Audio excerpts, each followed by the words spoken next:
నమస్కారం సాక్ష్యం న్యూస్ కి స్వాగతం. హెడ్లైన్ చూద్దాం. ప్రపంచ దేశాలను వణికిస్తున్న కొత్త వైరస్, వేగంగా విస్తరిస్తున్న మంకీపాక్స్, తెలంగాణ వైద్య ఆరోగ్య శాఖ అప్రమత్తం. తెలంగాణలో గ్యాస్ సిలిండర్ లబ్ధిదారులకు గుడ్ న్యూస్. 48 గంటల్లోనే ఖాతాలో సబ్సిడీ డబ్బు జమ చేసినట్లుగా మొబైల్కు మెసేజ్. వైఎస్ఆర్సీపీలో మార్పులు చేర్పులు, పలు నియామకాలు చేపట్టిన వైఎస్ జగన్.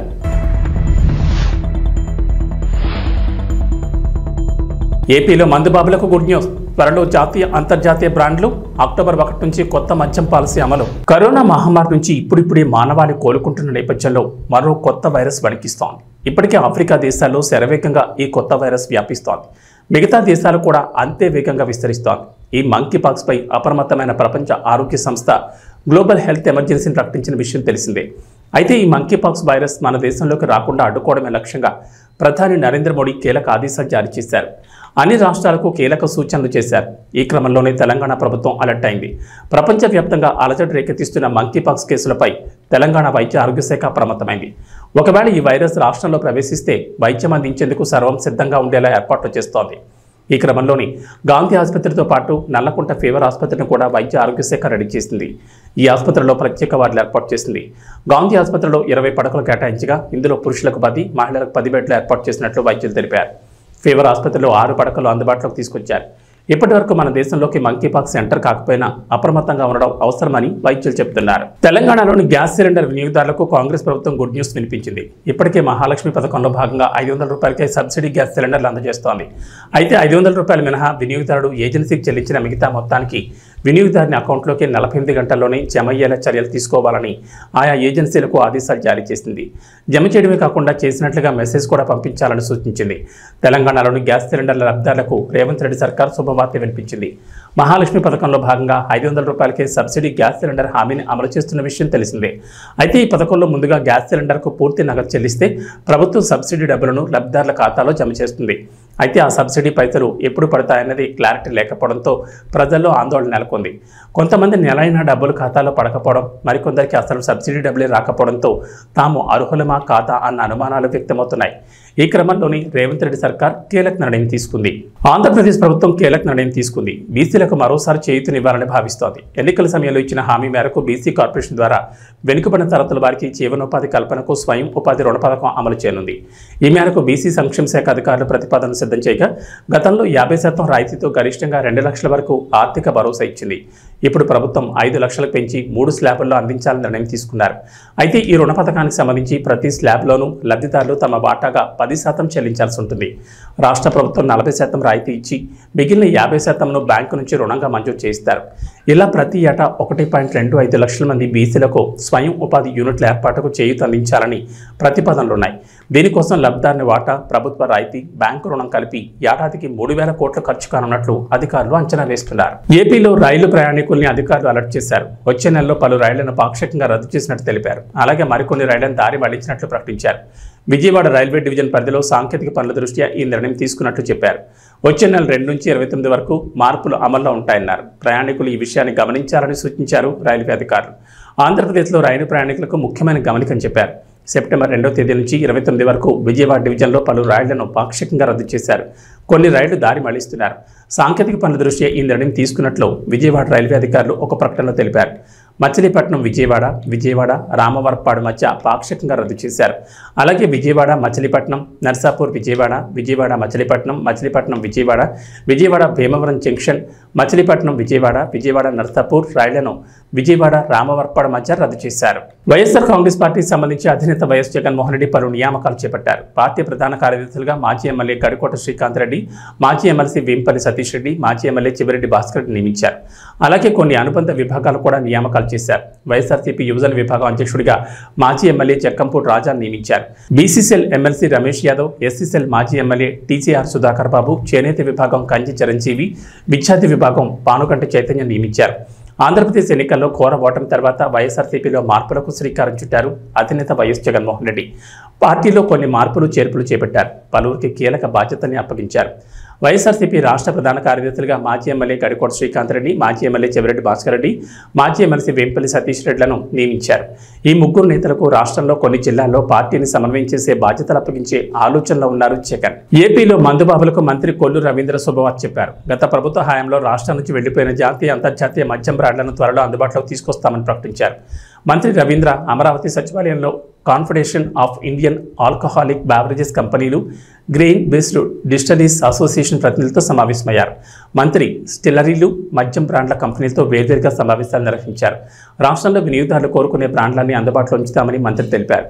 గ్రెయిన్ బేస్డ్ డిస్టిలరీలు ఉత్పత్తి చేసే మద్యాన్ని విదేశాలకు ఎగుమతి చేసి అవకాశం కల్పించాలని అసోసియేషన్ ప్రతినిధులు కోరగా మంత్రి రవీంద్ర అంగీకరించారు. రాష్ట్రంలో నూతన మద్యం పాలసీని అక్టోబర్ 1 నుంచి తీసుకొస్తున్నామని మంత్రి తెలిపారు. ఎంఎన్సీలకు చెందిన పాపులర్ బ్రాండ్లను అందుబాటులో ఉంచుతామన్నారు. ఏపీలో నూతన మద్యం పాలసీపై ప్రభుత్వం కసరత్తు చేస్తోంది. రాష్ట్రంలో కొత్త మద్యం పాలసీ రూపకల్పనకు వివిధ రాష్ట్రాల్లో అధ్యయనం చేసింది. అధికారులతో 4 బృందాలను 6 రాష్ట్రాల అధ్యయనం కోసం వెళ్లారు. ఒక్కో బృందంలో 3 చొప్పున అధికారులు ఉన్నారు. వీరు తెలంగాణ, కర్ణాటక, తమిళనాడు, కేరళ, రాజస్థాన్, ఉత్తరప్రదేశ్లో పర్యటించారు. ఆయా రాష్ట్రాల్లోని ఎక్సైజ్ పాలసీతో పాటు వివిధ అంశాలపై అధ్యయనం చేశారు. ఈ మేరకు ఎక్సైజ్ శాఖ కొత్త మద్యం పాలసీ, ప్రొక్యూర్మెంట్ పాలసీపై కార్యాచరణ చేపట్టింది. ఆర్ఓఆర్ చట్టంపై తెలంగాణ లైసెన్స్డ్ సర్వేయర్స్ అసోసియేషన్ హైదరాబాద్లో నిర్వహించిన చర్చా వేదిక సమావేశం ముగిసింది. నూతన ఆర్ఓఆర్ చట్టం 2024 ముసాయిదాలు, లైసెన్స్డ్ సర్వేయర్ల ఆవశ్యకతపై నాంపల్లి ఫ్యాప్సీ భవన్లో చర్చా సమావేశం నిర్వహించారు. రాష్ట్ర వ్యాప్తంగా ఉన్న సర్వేయర్లు పెద్ద సంఖ్యలో తరలివచ్చారు. ఈ కార్యక్రమంలో సీఎంఆర్ఓ ప్రాజెక్ట్ డైరెక్టర్ లచ్చిరెడ్డి, భూమి సునీల్ తదితర అధికారులు పాల్గొన్నారు. రాష్ట్ర ప్రభుత్వం ప్రవేశపెట్టిన ఆర్ఓఆర్ చట్టంలో లైసెన్స్డ్ సర్వేయర్లకు చట్టబద్ధ కల్పించాలని అసోసియేషన్ రాష్ట్ర అధ్యక్షుడు వరప్రసాద్ కోరారు. అదేవిధంగా సర్వేయర్స్ యొక్క ఆవశ్యకతను సబ్ రిజిస్ట్రార్ అనుసంధానం చేసి వారి యొక్క సేవలను ప్రభుత్వం వినియోగించుకోవాలని కోరారు. ప్రభుత్వానికి, రైతులకు మీ సేవలు చాలా అవసరం ఉందని, సర్వేయర్స్కు ప్రత్యేక స్థానం ఉంటుందని ధరణి కమిటీలో ఉన్న సభ్యులు సునీల్ చెప్పినట్లు గుర్తు చేశారు. దీనిపై ఈ రోజు వరకు ప్రజల అభిప్రాయాలను సేకరించాలన్న రాష్ట్ర ప్రభుత్వ సూచన మేరకు ఈ సమావేశం నిర్వహించినట్లు వెల్లడించారు.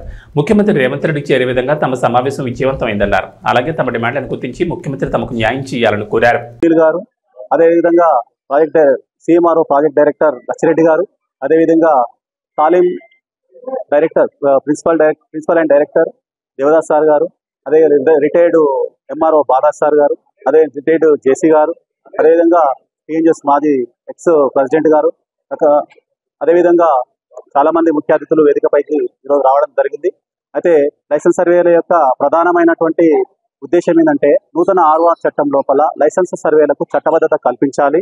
అదేవిధంగా లైసెన్స్ సర్వేల యొక్క ఆవశ్యకతను సబ్ రిజిస్ట్రార్లకు అనుసంధానం చేసి వారి యొక్క సేవలను గవర్నమెంట్ వినియోగించుకోవాలన్నదే మా యొక్క ప్రధానమైనటువంటి విన్నపము. ఈ విన్నపానికి కొరకు ఇది ఆల్రెడీ గవర్నమెంట్ గుర్తించి ధరణి కమిటీ లోపల ఉన్నటువంటి సభ్యులు ఎవరైతున్నారో భూమి సునీల్ గారే ఈరోజు ఈ సభకు ఇచ్చేసి మాకు ఒక భరోసానిచ్చిపోయారు. తప్పకుండా నూతన ఆర్ఓఆర్ చట్టం లోపల మీకు ఒక ప్రత్యేకమైన స్థానం ఉంటుంది.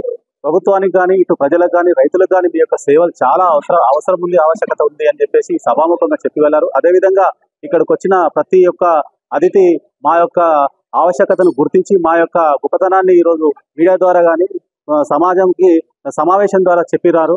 ఈ యొక్క ఆర్ఓఆర్ చట్టం ఈ నెల 23 తారీఖు వరకు ప్రజల అభిప్రాయాన్ని సేకరించాలని చెప్పి ఒక తేదీనిచ్చారు. ఆ తేదీ లోపల మేము యొక్క సమావేశం నిర్వహించి ఈ ప్రభుత్వానికి, ముఖ్యమంత్రికి చేరే విధంగా మేము యొక్క ఈ సమావేశం నిర్వహించాము. ఈ సమావేశాన్ని ఈరోజు చాలా విజయవంతంగా పూర్తి చేసినాము. ఈ విషయాన్ని మీడియా ద్వారా ఇటు విషయాన్ని ముఖ్యమంత్రి గారి దృష్టికి, ప్రభుత్వం దృష్టికి తీసుకుపోవాల్సిందిగా మిత్రులకు విన్నపం చేస్తున్నాం. జిల్లాలోని అన్ని గ్రామ పంచాయతీల్లో ఈ నెల ఒకే రోజు నిర్వహించే గ్రామ సభలను విజయవంతంగా నిర్వహించాలని, ప్రతి గ్రామ సభకు ఒక ప్రత్యేక అధికారి నియమించామని, సదరు గ్రామ సభలో స్వర్ణ గ్రామంగా తయారవడానికి గ్రామ విజన్ డాక్యుమెంట్ తయారు చేయాలని, పండగ వాతావరణంలో నిర్వహించాలని జిల్లా కలెక్టర్ డాక్టర్ ఎస్ వెంకటేశ్వర్ అధికారులను ఆదేశించారు. స్థానిక కలెక్టరేట్ మినీ సమావేశ మందిరం నుంచి వీడియో కాన్ఫరెన్స్లో అన్ని మండలాల తహసీల్దార్లు, ఎంపీడీఓలు, మండలాధికారులు, ఆర్టీఓలు, మున్సిపల్ కమిషనర్లు తదితరులతో సమీక్షిస్తూ కలెక్టర్ మాట్లాడుతూ ఉపాధి హామీపై ప్రజల్లో అవగాహన కల్పించడంతో పాటు గ్రామాల్లో విద్య, వైద్యం, త్రాగునీరు, విద్యుత్, ఒక గ్రామం నుంచి మరో గ్రామానికి, గ్రామం నుండి మండలాన్ని కలిపి అనుసంధానం చేసే రహదారుల నిర్మాణం వంటి మౌలిక సదుపాయాల కల్పనతో పాటు ఘన, ద్రవ్య, వ్యర్థ పదార్థాలు నిర్వహణ వంటి అంశాలపై ప్రజల్లో అవగాహన కల్పించి విజన్ డాక్యుమెంట్ తయారు చేయాల్సి ఉంటుందని తెలిపారు. అందరూ ప్రజాప్రతినిధులు ఈ గ్రామ సభల్లో పాల్గొనేలా చూడాలని అన్నారు. ఈ సమావేశంలో జిల్లా పంచాయతీ అధికారిని Sushiladevi, deputy CEO Adiseshareddy, PD Thomas Srinivas Prasad, DM and HO Srihari, ఆర్డీఓలు నిశాంత్ రెడ్డి, కిరణ్ కుమార్, రవిశంకర్ రెడ్డి తదితరులు పాల్గొన్నారు. ఎంటైర్ స్టేట్ లో సేమ్ డే మనకి గ్రామ సభ కండక్ట్ చేస్తాము. సో దీన్ని మనకి పంచాయతీరాజ్ డిపార్ట్మెంట్ వాళ్ళు కోఆర్డినేట్ చేసుకుంటున్నారు. ఇది వరకు ఈ గ్రామ సభ కేవలం ఎన్ఆర్జిఎస్ వర్క్స్ కోసం మనం ఈ గ్రామ సభ పెట్టి ఆ విలేజ్ కానీ ఆ పంచాయతీకి కానీ ఆ జీపీకి ఏమేమి పనులు కావాలి ఆ స్టెప్ ఆఫ్ వర్క్స్ మనము తెలియడం కోసం ఆ గ్రామ సభ అనేది పెట్టుకోవడం జరుగుతుంది. కానీ ప్రభుత్వం ఎలాగో గ్రామ సభ పెడుతున్నాం కాబట్టి ఇదేదో ఒక నామకే వాస్తిగా తూతు మంత్రంగా గ్రామ సభ పెట్టకుండా ఇదే గ్రామ సభలో ఒక కాంప్రిహెన్సివ్గా ఆ గ్రామ పంచాయతీకి సంబంధించి ఏమేమి యాక్టివిటీస్ చేస్తే ఆ గ్రామ పంచాయతీ ఒక స్వర్ణ గ్రామ పంచాయతీ అంటే ఎలాగైతే స్వర్ణాంధ్రప్రదేశ్ మనం అంటున్నామో గౌరవ ముఖ్యమంత్రి గారు అంటారో అదేవిధంగా స్వర్ణ గ్రామ పంచాయతీకి చేయాలంటే ఏం చేయాలి అనే ఉద్దేశంతో ఈ గ్రామ సభ పెట్టడం అనేది దీని యొక్క మెయిన్ ఉద్దేశం అంటే ఆబ్జెక్టివ్. దాంట్లో భాగంగానే మనకి 4 మేజర్ హెడ్స్ ఉన్నాయి, 4 మేజర్ కేటగిరీస్. అంటే ఒక గ్రామ పంచాయతీలో ఏమేమి చేయాలి అనేది ఒక 4 హెడ్స్ ఉన్నాయి. సో అవి నేను ఆల్రెడీ మన వాళ్ళు చెప్పారు, నేను మరొకసారి బ్రీఫ్గా టచ్ చేయడం జరుగుతుంది. ఇంప్రూవ్డ్ కామన్ ఫెసిలిటీస్ అంటే రోజువారీ మనకి ఏదైతే ఆ గ్రామ పంచాయతీలో ఉండవలసినటువంటి కామన్ ఫెసిలిటీస్ ఏమేమి ఉండాలి, అందరికీ మళ్ళీ వాటర్ సప్లై ఉందా లేదా, అదేమన్నా సింగిల్ విలేజ్ స్కీమ్ లో ఉందా, మల్టిపుల్ విలేజ్ స్కీమ్ లో ఉందా, లేదంటే అక్కడ గ్రౌండ్ వాటరా. తెలంగాణ రాష్ట్ర వ్యాప్తంగా 27 లక్షల మంది రైతులకు రైతు రుణమాఫీ కాకపోవడంతో రైతులు ప్రభుత్వ కార్యాలయాలు బ్యాంకుల చుట్టూ తిరుగుతున్నారని ఎమ్మెల్సీ యాదవరెడ్డి మాజీ అటవీ అభివృద్ధి సంస్థ చైర్మన్ బంటేరు ప్రతాప్ రెడ్డి అన్నారు. రైతు రుణమాఫీ విషయంలో ఎలాంటి ఆంక్షలు లేకుండా రుణమాఫీ అమలు చేయాలని డిమాండ్ చేస్తూ రాష్ట్ర బీఆర్ఎస్ పార్టీ పిలుపు మేరకు సిద్దిపేట జిల్లా గజ్వేల్ పట్టణంలో బీఆర్ఎస్ పార్టీ శ్రేణులతో కలిసి ర్యాలీ నిర్వహించారు.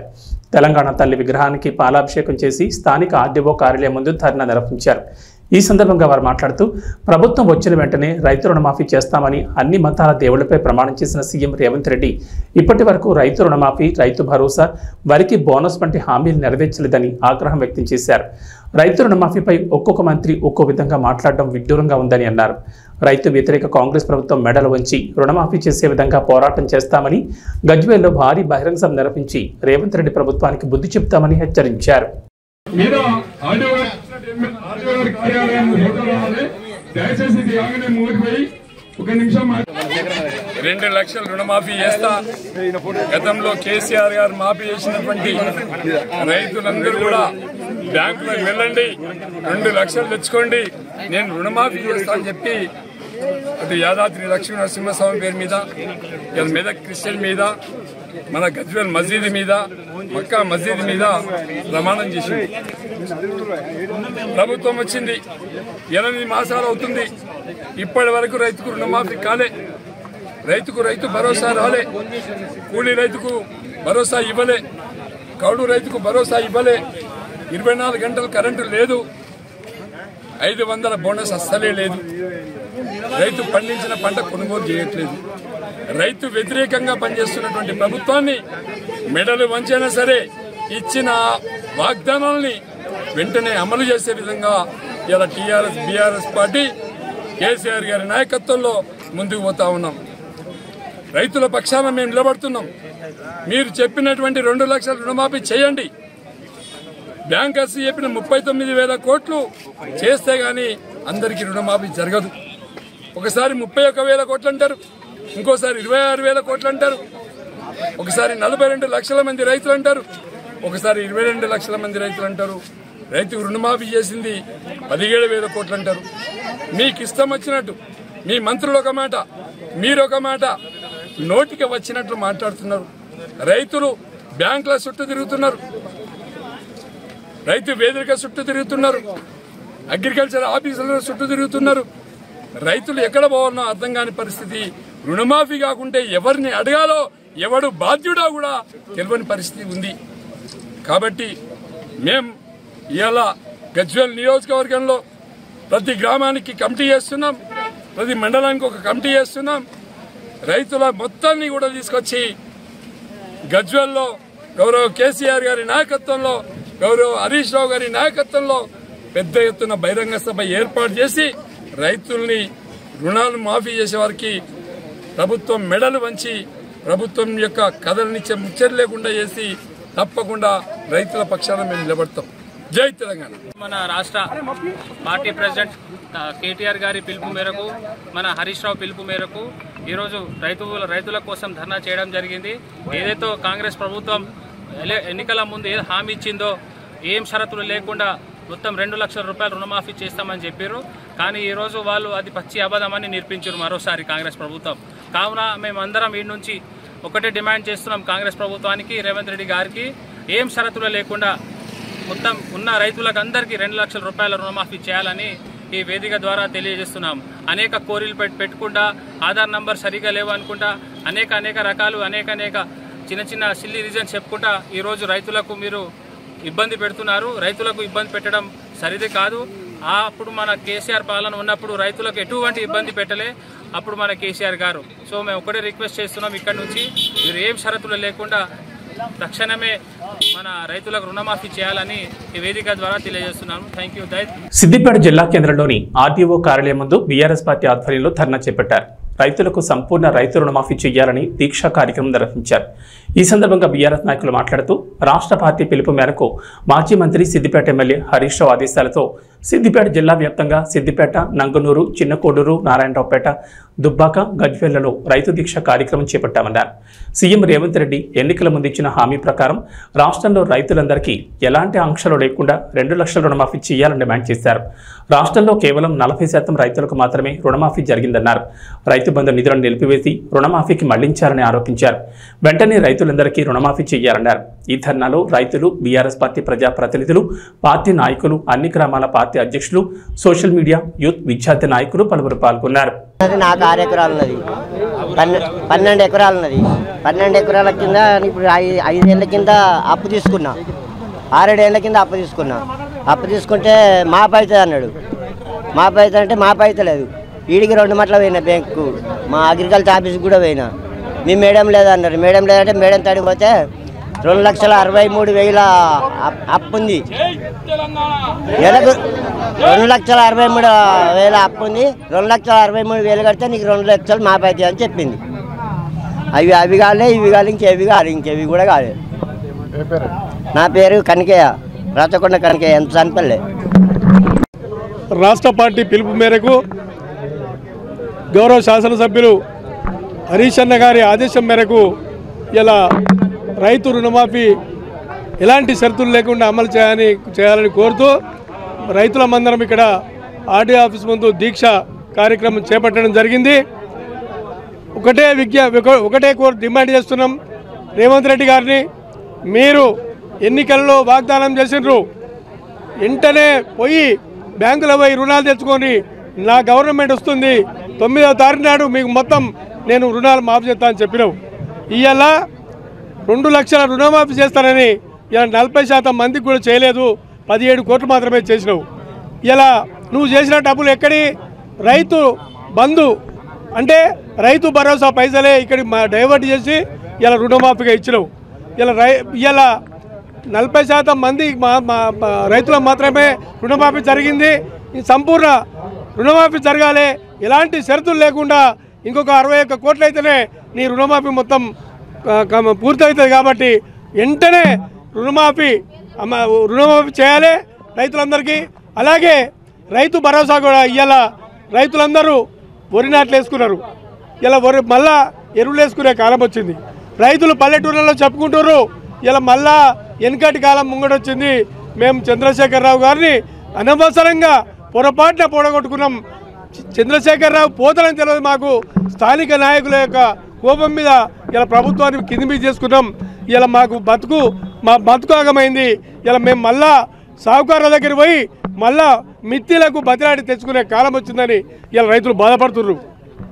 రేవంత్ రెడ్డి గారు, నేను మీకు ఒకటే చెప్తున్నా, ఎద్దేడిసిన వ్యవసాయం, రైతు ఏడిసిన రాజ్యం ఎప్పుడు కూడా బాగుపడది. మీరు వెంటనే మీరు ఒక రెడ్డి అనే గౌరవం మీద చెప్తున్నా. మీకు కూడా రైతులంటే వ్యవసాయం అంటే తెలుసు అని అనుకుంటున్నా. కాబట్టి వెంటనే మీరు ఈ రుణమాఫీ ఎలాంటి షరతులు లేకుండా నువ్వు 2 లక్షలే రుణమాఫీ చేయి. వానికి ఎంత అప్పు ఉండని 2 లక్షల రుణమాఫీ చేస్తే అప్పు మొత్తం రైతు కట్టుకుంటాడు. కట్టుకుంటేనే ఆయనకు క్లియర్ అవుతుంది, లేకపోతే ఆయనకు మళ్ళీ అప్పులు మీరు మాట ఇచ్చినటువంటి రుణమాఫీ మొత్తం రేషన్ కార్డు పెడుతున్నావు, రేషన్ కార్డు పెట్టి కుటుంబం అంటున్నావు. కుటుంబంలో రైతులు కాదా? కుటుంబంలో వ్యవసాయాలు చేసుకుంటున్నారు. మహిళా రైతులు ఉన్నారు, మహిళా రైతులు కూడా ఉన్నారు. మహిళా రైతుల పేరు మీద కూడా రుణాలు లేవు. కాబట్టి ఎలాంటి షరతులు లేకుండా రైతులందరికీ 2 లక్షల రుణమాఫీ వెంటనే అమలు చేయాలని, అమలు చేసేదాకా బీఆర్ఎస్ పార్టీ ఉద్యమం సాగిస్తుందని మా హరీష్ అన్న నాయకత్వంలో రాష్ట్రంలో కేసీఆర్. కిరణ్ అబ్బవరం రహస్యాల పెళ్లి గురువారం జరిగినట్లుగా తెలుస్తోంది. కిరణ్ అబ్బవరం రహస్య పెళ్లి వేడుకలు తన ఊళ్ళో తన బంధువుల సమక్షంలో జరిగినట్లు కనిపిస్తోంది. ఈ వేడుకలకు సినీ సెలబ్రిటీలు ఎక్కువగా హాజరైనట్లు కనిపించడం లేదు. రాజావారు రాణి గారు అంటూ తెరపైకి పరిచయమైన జంట ఇప్పుడు నిజ జీవితంలోనూ జంటగా మారింది. కిరణ్ అబ్బవరం రహస్యాల పెళ్లి ఆగస్టు 22న అర్ధరాత్రి జరిగింది. ఈ పెళ్లి వేడుకలు కిరణ్ అబ్బవరం సొంతూరులోని జరిగినట్లుగా కనిపిస్తోంది. బంధుమిత్రుల సమక్షంలో కిరణ్ అబ్బవరం పెళ్లి ఘనంగా జరిగినట్టు తెలుస్తోంది. ప్రస్తుతం ఈ పెళ్లి ఫోటోలు నెట్టింట్లో వైరల్ అవుతున్నాయి. లుసానే డైమండ్ లీగ్లో నీరజ్ చోప్రాకు నిరాశ ఎదురైంది. తన కెరీర్ బెస్ట్ త్రో 89.49 మీటర్లు నమోదు చేసినప్పటికీ అతనికి 2వ స్థానమే దక్కింది. ప్యారిస్ ఒలింపిక్స్లో రజతం సాధించిన నీరజ్ చోప్రా అంతకు మించి త్రో విసిరాడు. అయితే ప్యారిస్ గేమ్స్లో కాంస్యం సాధించిన గ్రెనడాకు చెందిన ఆండర్సన్ పీటర్స్ నీరజ్ చోప్రాను అధిగమించాడు. పీటర్స్ 90.61 మీటర్లు త్రోతో లుసానే డైమండ్ లీగ్లో ఛాంపియన్గా నిలిచాడు. కాగా నీరజ్ తన చివరిదైన 6వ ప్రయత్నంలో సీజన్ బెస్ట్ త్రో నమోదు చేశాడు. ప్యారిస్ 2024 ఒలింపిక్స్లో రజత పథకం సాధించిన భారత javelin thrower Neeraj Chopra Lausanne diamond లీగ్లోనూ 2వ స్థానంలో నిలిచాడు. మునుపటి బెస్ట్తో 89.45ను అధిగమించాడు. ఈసారి 89.49 మీటర్లు బల్లెం విసిరాడు. అయితే తన కెరీర్ బెస్ట్ త్రోను నమోదు చేసిన నీరజ్ చోప్రాకు మాత్రం నిరాశ ఎదురైంది. కెనడా క్రీడాకారుడు ఆండర్సన్ పీటర్స్ 90.61 మీటర్ల త్రోతో లుసానే డైమండ్ లీగ్లో ఛాంపియన్గా నిలిచాడు. ప్యారిస్ 2024 ఒలింపిక్స్ తర్వాత నీరజ్ చోప్రా బరిలోకి దిగిన తొలి పోటీలు ఇవే కావడం గమనార్హం. ఇక వాతావరణ విషయానికి వస్తే తెలంగాణలో వరుణుడు ప్రతాపం చూపిస్తున్నాడు. ఇప్పటికే రాష్ట్ర వ్యాప్తంగా వర్షాలు కురుస్తుండగా మరో 5 రోజుల పాటు భారీ వర్షాలు కురిసే అవకాశం ఉందని హైదరాబాద్ వాతావరణ కేంద్రం హెచ్చరించింది.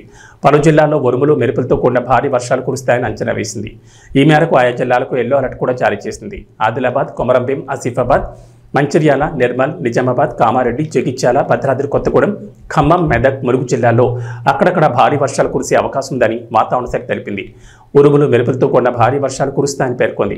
గంటకు 30 నుంచి 40 కిలోమీటర్ల వేగంతో గాలులు వీస్తాయని తెలిపింది. ముఖ్యంగా నిర్మల్, నిజామాబాద్, రంగారెడ్డి, వికారాబాద్, సంగారెడ్డి, మెదక్, కామారెడ్డి జిల్లాల్లో భారీ వర్షాలు కురిసే అవకాశం ఎక్కువగా ఉందని వాతావరణ శాఖ హెచ్చరించింది. ఇవి బులెటిన్ విశేషాలు. నమస్కారం.